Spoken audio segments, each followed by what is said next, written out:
लेकिन पिछले 2 अटेम्प्ट्स में मैंने आपके यहाँ के ओनली आईएएस के उड़ान और प्रहार जब मैं नोट मेकिंग कर लेता हूँ, तो एक रिविजन के लिए या नोट्स में देखने के लिए कहीं कुछ छूट गया या वैल्यू ऐड करने के लिए, मैं एक बार उड़ान प्रहार मैंने इस बार दोनों में प्री में भी और मेंस में भी रेफर किया था।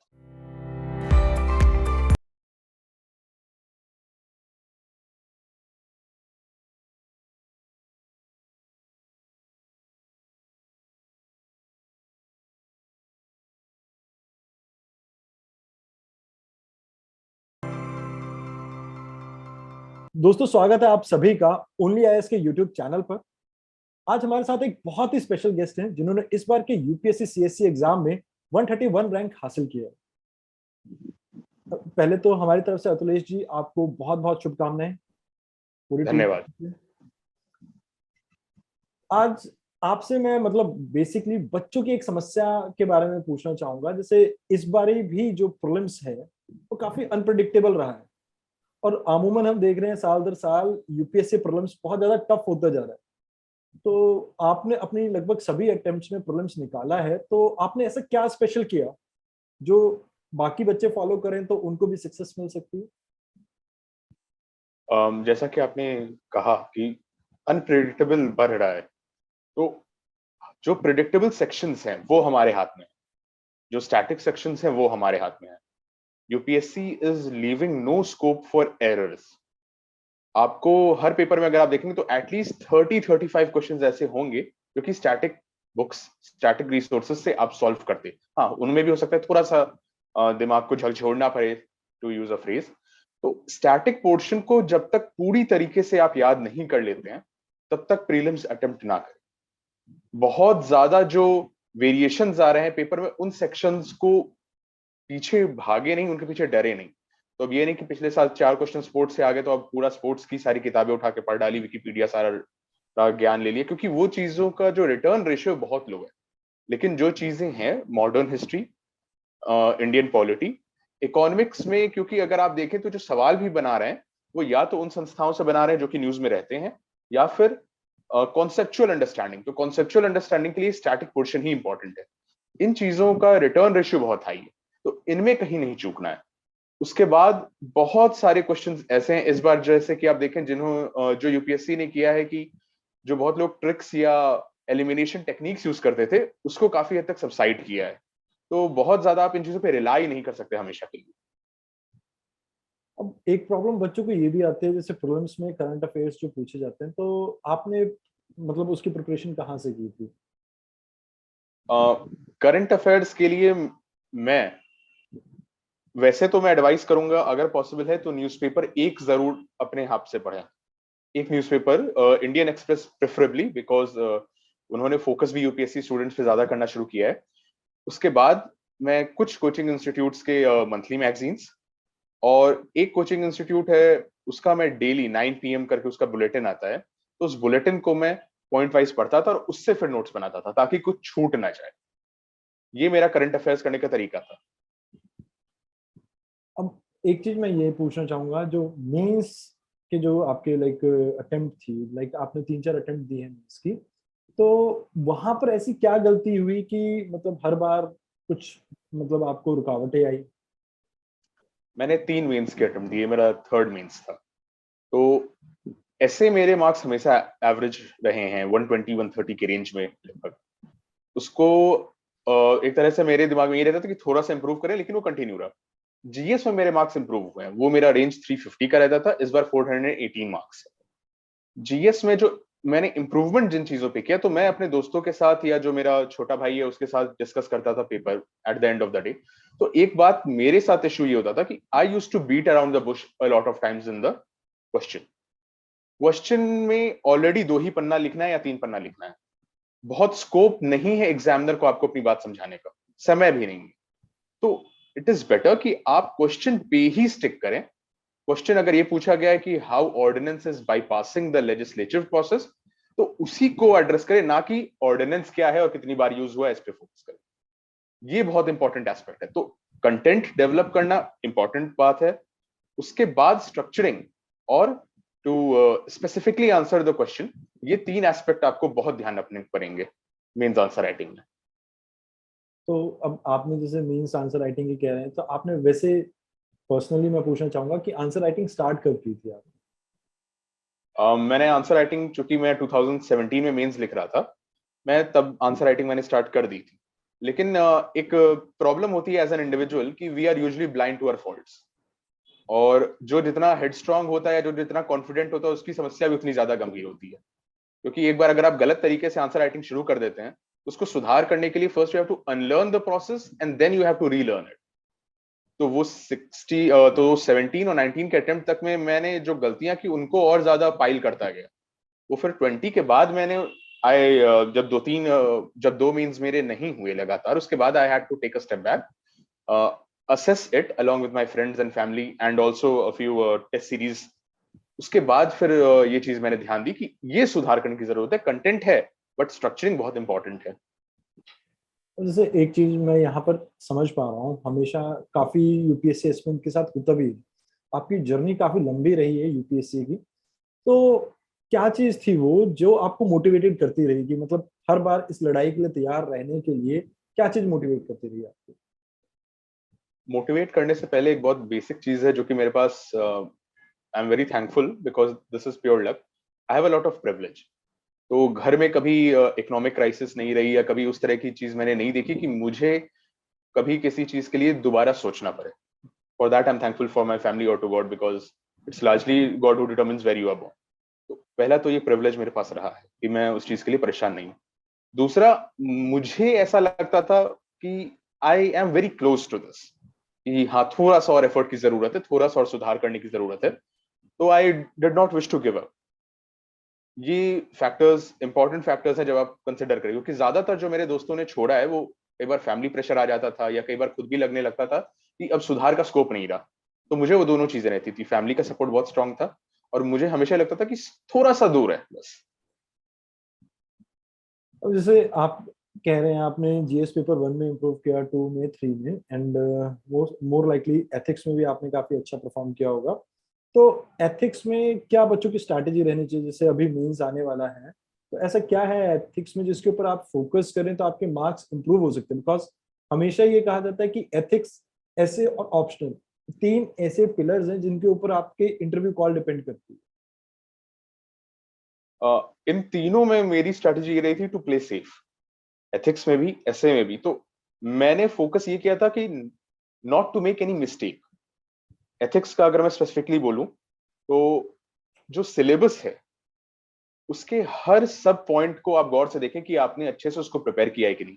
जीएस4 का सिलेबस अपने आप में बहुत पॉइंट्स देता है। तो अगर उस सिलेबस को आप उनके डेफिनेशंस और डिस्क्रिप्शंस केवल समझें और उसको रियल लाइफ एग्जांपल से कनेक्ट करते हुए तैयार करें, तो काफी हद तक जीएस4 का पेपर ही तैयार हो जाता है। उसके बाद थोड़ा सा आपको लैंग्वेज और एक्सप्रेशन इंपॉर्टेंट हो जाता है, क्योंकि केस स्टडीज लंबी रहती हैं। तो ये सारी चीजें आपको देखनी पड़ेंगी। मैंने इथिक्स के लिए जो स्पेसिफिकली किया कि मैंने जहां कोचिंग लिए थे उनके नोट्स, और उनके नोट्स को मैंने और कंसाइज किए, ताकि बहुत स्पेसिफिक कीवर्ड्स बहुत मैटर करते हैं। तो when you are writing an ethics answer, you have to put it out in concise keywords. आपको वो बात अगर लंबे से सेंटेंस में लिखेंगे और उसको कंसाइज करके किसी कीवर्ड में डालेंगे तो ज्यादा इंपैक्ट डालेगा। और जब आप एड्रेस कर रहे होते हैं केस स्टडीज, तो आपका स्पीड तेज होना चाहिए, उसके लिए प्रैक्टिस करनी पड़ेगी कि क्वेश्चंस ना छूटे। बहुत लोगों के एक दो केस स्टडीज छूट जाते हैं लास्ट में। और दूसरा, केस स्टडी का हर जो एस्पेक्ट है उसको अलग से एक्सप्रेस करें, रिपीटेटिव ना लगे आंसर। तो अगर जैसे केस स्टडी में 0.3 0.4 समथिंग सिमिलर आपको लगे, तो भी you have to make a distinction. अब जैसे मेंस में जीएस पेपर 1 में कुछ ऐसे सब्जेक्ट्स होते हैं जो हम लाइक पर्टिकुलरली मेंस में ही देखते हैं, जैसे सोसाइटी हो गया, जैसे जीएस पेपर 2 में गवर्नेंस हो गया, सोशल जस्टिस हो गया, या पेपर 1 में अगर बात करें वर्ल्ड हिस्ट्री।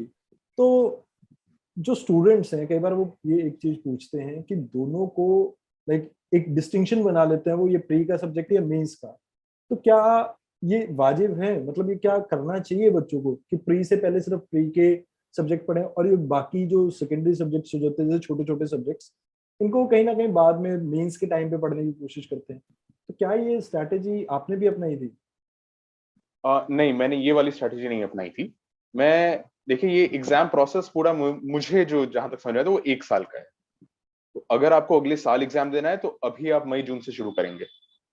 अभी आप पहले 6 महीना एटलीस्ट सब चीजों को बारंबार पढ़िए। तो आप मैं बेसिकली कहूंगा मेंस के माइंडसेट से ही अभी पढ़िए, क्योंकि अगर आप मेंस की भी पूरी तैयारी करें तो पीछे प्रीलिम्स की भी बहुत हद तक आप तैयारी करते हैं। फिर when you reach January, so suppose the mains is next year in first week of June, तो आप जनवरी के एंड में अपने आप को असेस कीजिए कि आपको क्या लगता है प्रीलिम्स के लिए आप कितने तैयार हैं। अगर आप महसूस करते हैं कि इन दिनों में आपने मेंस की पढ़ाई के साथ साथ प्रीलिम्स के लिए बहुत अच्छी तैयारी कर ली है, तो लास्ट के 60-75 डेज आप रखिए। अगर लगता है कि नहीं और ज्यादा तैयारी करनी चाहिए प्रीलिम्स के लिए, तो 90 to 100 डेज रखिए जो कि एक्सक्लूसिवली प्रीलिम्स फोकस्ड हो। लेकिन अभी जो पहले के 6 महीने हैं उसमें आप होलिस्टिक तैयारी कीजिए। Okay, एक चीज मैं ये पूछना चाहूंगा कि मॉक का क्या इंपॉर्टेंट रोल है प्री और मेंस में, मतलब मॉक जो आप टेस्ट वगैरह देते हैं। बहुत ज्यादा इंपॉर्टेंट है, क्योंकि प्री में बहुत लोगों को मैंने देखा है कि कई बार टाइम क्रंच होता है, क्वेश्चन प्रैक्टिस करने की आदत नहीं रहती है।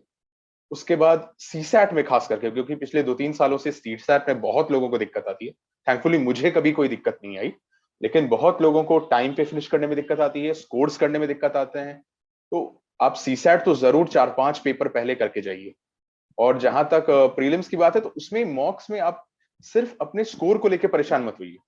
आप कहाँ गलती कर रहे हैं, क्यों गलती कर रहे हैं, और क्या क्वेश्चंस आपको सुने हुए थे, क्या आपको पता था, वो ज्यादा इंपॉर्टेंट है। Ultimately your marks in UPSC exam will count, marks won't count, but they are important to prepare you for the exam. अब यहाँ पर अब जैसे मेंस की बात करते हैं, हमने एक इंपॉर्टेंट पिलर एथिक्स के बारे में तो बात कर ली। अब जैसे पिछली बार एक अनप्रिडिक्टेबल चीज हुई थी कि दो फिलोसफिकल ऐसे आ गए, और जनरली लोग एक से ही डरते हैं, अब दो दो आ गए। तो आपने उस सिचुएशन में मतलब कैसे अपने आप को संभाला और कैसे उन चीजों को एड्रेस कर सकते हैं, जैसे वहां पर भी अनप्रिडिक्टेबिलिटी दिखती है हमारे को यूपीएससी की। तो ऐसे सिचुएशन में स्टूडेंट क्या करे? um, मैं एक फिलोसफिकल ऐसे के लिए जो मैंने चीज अपने दिमाग में बैठाई थी, वही चीज दोनों पे लागू करनी पड़ी। तो ये वाली बात तो है, कोई ऑप्शंस वहां पे नहीं रहे कि आईआर पसंद है कि साइंस एंड टेक पसंद है, तो वैसा कोई ऑप्शन तो दिखा नहीं। बेसिकली फिलोसॉफिकल एसेस के लिए मेरा जो स्ट्रक्चर रहता है, वो रहता है कि you break that down into everyday scenarios. और एवरीडे सिनेरियोज का मतलब है कि जो जीएस पेपर के 1 2 3 में जो आप पढ़ते हैं, उनसे जितने डायमेंशन रिलेट कर सकते हैं, उस पे आपको बारंबार आना पड़ेगा। तो आपने अगर देखा हो तो एक मुझे ऐसे का एग्जैक्ट टॉपिक तो नहीं आ रहा, but it was related to experiment और रोमांस समथिंग, तो वो फ्रेज मुझे एग्जैक्ट याद नहीं आ रहा है जो सेकंड था।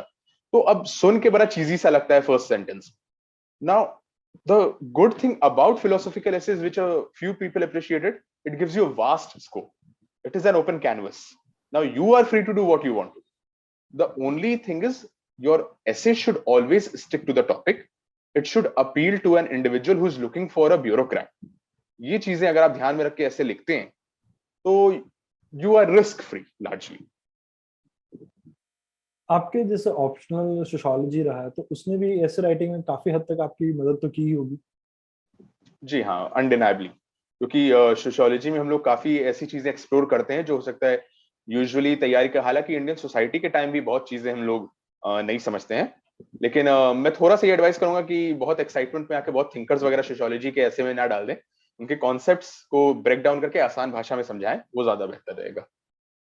तो सोशियोलॉजी ऑप्शनल जैसे कोई अगर स्टूडेंट ले रहा हो, तो उसके लिए क्या स्ट्रैटेजी होनी चाहिए, मतलब कैसे वो इस चीज को तैयार करे? जैसे कई होते हैं जो सेल्फ स्टडीज से अपना मतलब सोशियोलॉजी प्रिपेयर करना चाहते हो, तो उनके लिए कुछ एडवाइस वगैरह। अ, जो मेरे दोस्तों ने मुझे बताया जिन्होंने सोशियोलॉजी मेरे साथ दिल्ली यूनिवर्सिटी में पढ़ा हुआ था, कि जो यूपीएससी का सिलेबस है और क्वेश्चन कंटेंट है, वो लार्जली ग्रेजुएशन लेवल का ही रहता है। तो वो एक, अगर आपका बैकग्राउंड है सोशियोलॉजी में, अगर आपने ग्रेजुएशन किया हुआ है, तो ग्रेजुएशन को अच्छे से करेंगे तो आपको बहुत दिक्कत नहीं आएगी। हालांकि जो लोग अब स्विच करके आ रहे हैं, जैसे कि मैं आया था, तो इट इज इम्पेरेटिव कि आप बेसिक्स बहुत स्ट्रांग रखें अपना। जो सिलेबस के अंदर जितने थिंकर्स हैं या जो बातें लिखी गई हैं, उनका जो base material class 11th 12th का और इग्नू का, वो बहुत अच्छे से आपको तैयार होना चाहिए। क्योंकि आपके आंसर में भी पहले ये बात झलकनी चाहिए कि आपको इसका जो अंडरलाइन थ्योरी है वो बहुत अच्छे से पता है। उसके बाद you can tie it up in conclusion with a new theory और अ न्यू रिसर्च और a new study that is going on. But बहुत ज्यादा क्रिएटिव होने की जरूरत नहीं आती है, पेपर 1 में तो स्पेशली नहीं आती है। So whenever you are studying, keep it in mind that it is a graduate level examination and your answer should satisfy that. Okay. अब यहाँ पर एक चीज होती है कि जैसे फर्स्ट टाइम हम आंसर राइटिंग स्टार्ट करते हैं, क्योंकि बहुत से ऐसे स्टूडेंट होंगे जो अभी प्री के बाद मेंस की answer writing for the very first time कर रहे होंगे। तो आपको भी क्या उससे डर लगता था? पहली बात तो ये पूछना चाहूंगा, स्टार्टिंग में जब पहला आंसर लिखा। आंसर राइटिंग के लिए एक मेंटल ब्लॉक तो कई बार रहता है, एक इनिशियल इनर्शिया रहता है। तो इस अटेम्प्ट में मैंने ये किया था कि मैं प्री से 2 महीना पहले तो मैंने सब कुछ छोड़ दिया, फिर प्री एक्सक्लूसिव था, लेकिन उससे पहले भी मैं डेली 2 से 3 आंसर लिखता रहता था। जो लोग अभी शुरू कर रहे हैं उनको मैं एडवाइस करूंगा कि पहला पेपर लिखिए, और जब पेपर लिखते हैं तो पेपर पूरा लिखिए बिना ब्रेक के। मैं जब पहला ऑप्शनल पेपर में लिख के उठाता तो 4.25 साढ़े 4 घंटे लगे थे इस अटेम्प्ट में। वो मेरे साथ हर बार होता है, जब मैं पहला पेपर उठाता हूँ लिखने के लिए तो 4.25 घंटे लगते हैं, लेकिन वो समय धीरे धीरे कम करता हूँ, फिर असेस करता हूँ क्या समय लग रहा था, किस में समय लग रहा था, सोचने में समय लग रहा था, लिखने में समय लग रहा था। तो वो चीजें आपको करनी पड़ेंगी, लेकिन आंसर राइटिंग करने से ही सुधार होगा, सोचने से सुधार नहीं होगा। अच्छा, एक सवाल और यहाँ पे, जैसे हम कहते हैं अमूमन बहुत कम समय, लिमिटेड समय मिलता है, तो एग्जाम टाइम में आपने कैसे मैनेज किया अपने टाइम को? मतलब कई बार होता होगा कि किसी आंसर में कुछ ज्यादा टाइम लग गया सोचने में और ओवरऑल आप देखते हैं तो टाइम कम बचता है, तो मतलब कैसे टाइम मैनेजमेंट किया वहां पे? उसके लिए मैंने सबसे पहले तो ये सोचा कि ज्यादा सोचना नहीं है। अगर मुझे कोई चीज बहुत कॉम्प्लेक्स लग रही है तो ऑब्वियस है कि पूरे एग्जाम हॉल को कॉम्प्लेक्स लग रही है। तो पहले तो जब क्वेश्चन का सिलेक्शन ऑप्शनल में चूंकि ये फायदा रहता है, तो क्वेश्चन का सिलेक्शन आप करते हैं तो ये ध्यान दें कि जो सबसे बेसिक आंसर्स हैं वही आप पढ़िए। अब दुर्खीम ने 4 सुसाइड्स कहे हैं तो वो 4 ही सुसाइड्स रहेंगे अगले 1000 सालों के लिए भी। तो बजाय इसके कि कुछ नया क्रिएटिव क्वेश्चन आप अटेम्प्ट करना चाहें, वही अटेम्प्ट कीजिए जो कि आराम से कोर्स में सबको पढ़ाया है, they are low hanging fruits. उसके बाद जो कॉम्प्लेक्स क्वेश्चंस आपको बीच में आ भी जा रहे हैं या जो कंपलसरी सेक्शन में, तो ध्यान रखिए हर किसी के लिए उतना ही कॉम्प्लेक्स है। तो थिंकर्स आपके पास भी उतने ही हैं, सबके पास उतने ही कॉन्सेप्ट्स आपके पास भी वही हैं। तो जो रेलेवेंट और इजी कॉन्सेप्ट सामने से देख रहे हैं वो अप्लाई कीजिए और आगे बढ़िए, क्योंकि समय ज्यादा देने से मार्क्स उतने बढ़ने वाले नहीं है, और बल्कि क्वेश्चन जीएस कोई में छूट भी, जाएगा तो वो ज्यादा नुकसान है। जीएस में भी आपका यही सेम स्ट्रैटेजी रहा? हाँ, ये थोड़ा आप कह सकते हैं कि जो लोग बार बार अटेम्प्ट दे रहे हैं उनके अंदर हो सकता है ये कॉन्फिडेंस ज्यादा आ जाता हो कि हमें थोड़ा सा ये अंदाजा लगने लगता है कि हाँ ये क्वेश्चन अगर टफ है तो सबके लिए टफ है, और at the end of the day you have to be best among the crowd, you don't have to achieve a benchmark that is already set. तो अगर पूरे हॉल में किसी को उस पर 2 पॉइंट से ज्यादा नहीं आता है तो और आपको भी 2 पॉइंट आता है, तो तीसरे के सोचने के लिए 5 मिनट लगाने का कोई फायदा नहीं। अब एक सवाल ये आ जाता है कि जैसे आप कह रहे हैं कि 1 साल की लंबी जर्नी है, कई बारी हम कोचिंग लेते हैं और उसके बाद क्या सेल्फ स्टडी की भी जरूरत पड़ती है? मतलब सेल्फ स्टडी कितना इंपॉर्टेंट है इस एग्जाम की प्रिपरेशन के? सेल्फ स्टडी बहुत ज्यादा इंपॉर्टेंट है। आप कोचिंग के बिना एग्जाम क्वालिफाई कर सकते हैं, लेकिन सेल्फ स्टडी के बिना क्वालिफाई नहीं कर सकते हैं। तो वो एक एस्पेक्ट है इस एग्जाम का। तो कोचिंग आपको गाइड करेंगे, आपको मटेरियल देंगे, रिसोर्सेज देंगे, आपका समय बचाएंगे, ये बात फैक्ट है। लेकिन सेल्फ स्टडी आपको इसलिए भी करनी पड़ेगी क्योंकि अल्टीमेटली एग्जाम आपको लिखना है, तो कॉन्सेप्ट्स आपके क्लियर होने चाहिए। और कई बार सेल्फ स्टडी करने से बहुत सारे ऐसे डायमेंशंस आप खुद टच करते हैं जो हो सकता है कोचिंग में ना पढ़ाया हो, या ऐसे एवरीडे आपको नहीं पता चलते। इसके अलावा फैमिली सपोर्ट, जैसे आपने कहा कि like you are belonging to a very well off family, और लाइक फैमिली का कोई प्रेशर नहीं था, बट कुछ स्टूडेंट्स होते हैं जैसे मतलब जिन्हें प्रेशर फील होता है, फैमिली एंड पीयर प्रेशर जिसे हम कहते हैं, लाइक आफ्टर 2-3 फेल अटेम्प्ट रिश्तेदार आके कहने लग जाते हैं कि मेरे को नहीं लगता ये कर पाएगा। तो कुछ फैमिली सोसाइटी आपस में ही, मतलब नेबरहुड में ये चीजें चलने लग जाती है कि लाइक कुछ प्रेशर क्रिएट होता है नेगेटिविटी की वजह से। तो क्या कभी आपने ये नेगेटिविटी फेस की है? वो पार्ट एंड पार्सल है। आसपास वाली बात तो वो तो लोगों को लगता ही है, बिकॉज अब 3 साल 4 साल से आप अटेम्प्ट दे रहे हैं, सक्सेस नहीं मिल रही है, तो obviously a lot of people discuss, a lot of people give you a lot of advice also. जरूरी नहीं कि नेगेटिव है, उनके दिमाग में कुछ पॉजिटिव हो सकता है कि मास्टर्स कर लेते तो बेहतर रहता है, या आप कर लो, एडमिशन ले लो, तो इस तरह का एडवाइस यूजुअली रहता है। But it is better to clutter out the noise. At the end of the day you realise what you are doing. तो एक जो इम्पोर्टेंट फैक्टर था अपार्ट फ्रॉम माय फैमिली, वो मुझे ये था कि फैमिली को भी लगता था और मुझे भी लगता था कि हाँ ये जो गलतियां हो रही हैं जिसके कारण वो एक रेंज में हो रही हैं, और इम्प्रूव करके उस रेंज तक मैं पहुंच सकता हूँ। लेकिन अगर मुझे ऐसा लगता है 1-2 अटेम्प्ट के बाद कि मैं बहुत दूर हूँ और तैयारी में बहुत ज्यादा कमियां हैं, तो I would have definitely looked for second option. So you तो never ये had a इंडिविजुअल है. so you never had a plan B. मतलब UPSC was your first choice and you were committed totally towards this. I had a lot of plan Bs, but I never stuck for a plan B. तो अगर suppose unfortunately इसमें नहीं होता तो वो बहुत सारे प्लान बीज में से तब देखना होता कि क्या करें ना करें. नहीं, I want to say this, like for some students, like some aspirant, like if they are not qualifying their like UPSC exam, they start preparing for state services. Meanwhile, they are preparing for UPSC as well. They start preparing for bank exams and like every other exam.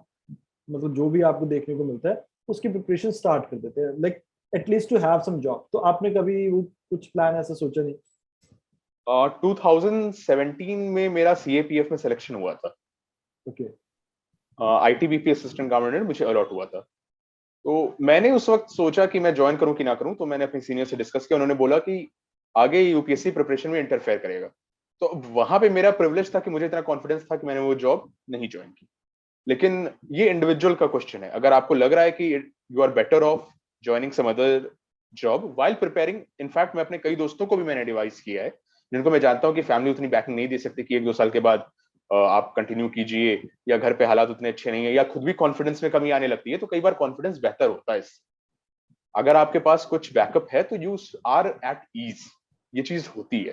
तो there is no shame in looking for a plan B. It is actually advisable कि आप अपने आप को assess कीजिए. It is a very individual process.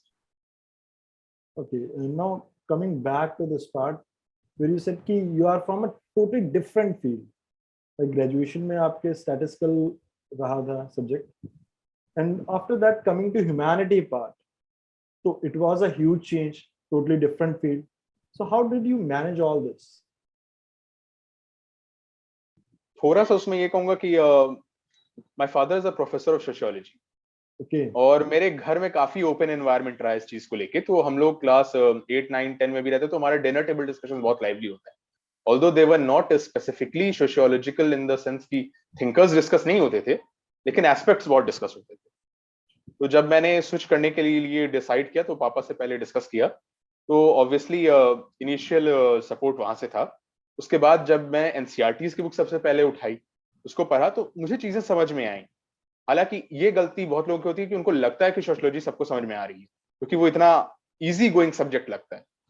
लेकिन sociological aspect समझने के लिए आप डिस्कस कीजिए किसी सीनियर के साथ कि whether you are getting it और नॉट. टेस्ट सीरीज वगैरह लगाइए और क्वेश्चंस पास्ट ईयर के देखिए कि उसको आप एड्रेस कर पाते कि नहीं कर पाते. ये चीजें बहुत इंपॉर्टेंट है जब आप इस तरह का फील्ड स्विच कर रहे हैं. तो okay, one last question and very important one. अक्सर हमने ये कहते हुए सुना है जो भी मतलब जैसे यूपीएससी के फील्ड में आते हैं कि आपकी एक ऐसा मतलब एक रीजन होना चाहिए आपकी लाइफ में जिसकी वजह से आप ये सर्विसेज ज्वाइन करना चाहते हैं. लाइक एक ऐसा रीजन जो मतलब आपको कीप ऑन मोटिवेटिंग यू. तो what was it for you? मतलब यहाँ पर आपके लिए वो क्या था? जैसे कई कह रहे थे सोसाइटी की सर्विसेज करनी है, like an number of reasons they give, but what was for it for you? मतलब आपके लिए वो क्या था?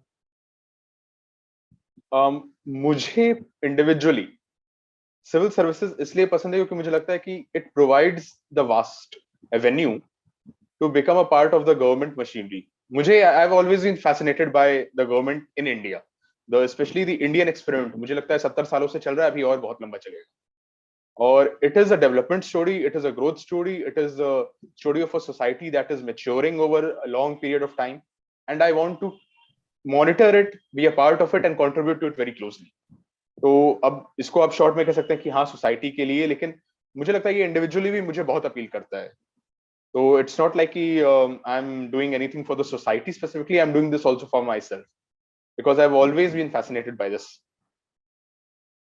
ओके, एक इनफॉर्मल बात कर रहे हैं यहाँ पे. Like you might have followed Udaan magazine. मैं आपसे पहले डिस्कस करना हाँ, मैं उड़ान और प्रहार, मैं जब नोट्स बना लेता हूँ एक बार, तो उन दोनों को मैंने कई बार देखा है वैल्यू एडिशन के लिए और रिवीजन के लिए. वो मुझे काफी बेनिफिशियल लगता है. अब मैं फॉर्मली एक क्वेश्चन फ्रेम कर सकता हूँ इसके बारे में? हाँ. तो कुछ ऐसा सेकेंडरी मटेरियल या आप ये कह दीजिए सप्लीमेंट्री मटेरियल आपने कुछ यूज किया हो अपने प्रिपरेशन के दौरान जो आपको हेल्प किया हो, मतलब बहुत ज्यादा?